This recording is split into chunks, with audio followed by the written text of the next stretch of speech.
Well, hello again, everyone. It's your man, Cowboy Star, coming back at you. That's right, we're talking about the Dallas Cowboys. Just wanted to get on here this morning, real quick, for the game tomorrow. I got to go out of town today. I got some things we got to take care of, but so I figured I'd get on here before we left. Uh, well, the saga of one bonehead, Lyle Collins, is still going on. He appealed again to the to try to get to play this weekend. And the thing that worries me about it, it'd be different if he was doing this uh, just to play, but I think he's doing it for the money. He doesn't want to miss two more paychecks. So he's already missed three in a row. So Lyle Collins, just let this be a lesson to you in the future. You can't fool the NFL and you can't play the system.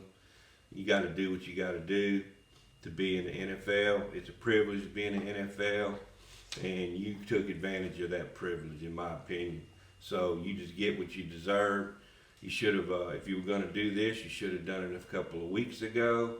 Uh, he still thinks he's right, but it's just like the old saying, you can't fool an old fool. Well, that's the way the NFL is, and it also stands for not for long. Lyle Bonehead Collins, if you don't do what you're supposed to do and take care of your priorities. We're going to have a few players that are questionable in this game. Uh, Carlos Watkins is still questionable, and I forgot what his injury was. I think it was a knee. Zeke Elliott is questionable, but I know if there's any possible way, Zeke will be on the field, as well as Amari Cooper. He's got that rib injury, but it says he's questionable, but I do believe that he'll play.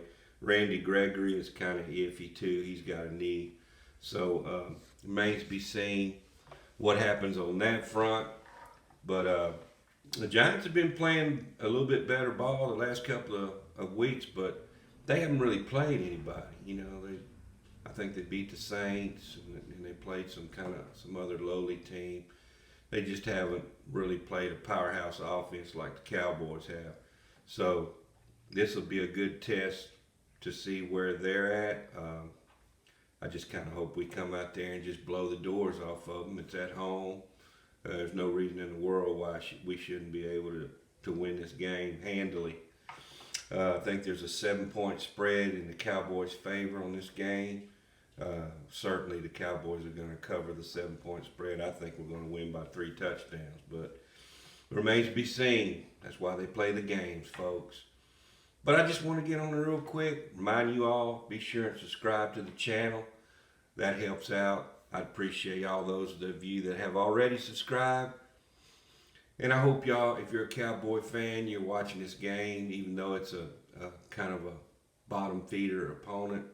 If you look on paper, we're way better than them. Of course, that's not what they play the games by. They play the games by physically playing. So, we'll see. We make a lot of turnovers, and we can't run the ball, and we're shooting ourselves in the foot, and with a lot of penalties. Remember those keys to the game, and like I said, they're going to stay steadfast for just about every game we play. We got to get to the passer. We got to limit penalties. Penalties is another opponent that can kill you, just like the regular opponent you're facing. And we've also got to be able to protect Dak. We can't let them get to Dak, but we've got to get to their quarterback. Danny Dimes, he'll throw an interception or two if you give him. He's one of those guys. He can't take prosperity too well either. So if we can get some pressure on him, and I'm hoping Diggs can come up with another interception or two, or even Brown or somebody on the defensive secondary, we're going to be all right in this game. We just can't make any mistakes. We can't beat ourselves. That's the whole key to the game. If we beat ourselves and we make penalties, we throw interceptions, we fumble the ball, our special teams suck, that type of thing. But penalties, to me, is the most. We've been making too many penalties. We've got to cut out all the penalties. And I can see making 1 or 2 penalties, but we can't stand another game with Connor Williams getting 3 holding penalties. That's unacceptable. To me, he's a weak link on the offensive line right now. I wish we could find a way to get Connor McGovern in there at guard instead of him. Maybe he could be a backup center or whatever, guard or whatever you want to put him at. But yeah, the Cowboys against the Giants and Jason Garrett. The Giants have been Garrettized. With that being said, y'all have a wonderful day. I'm out.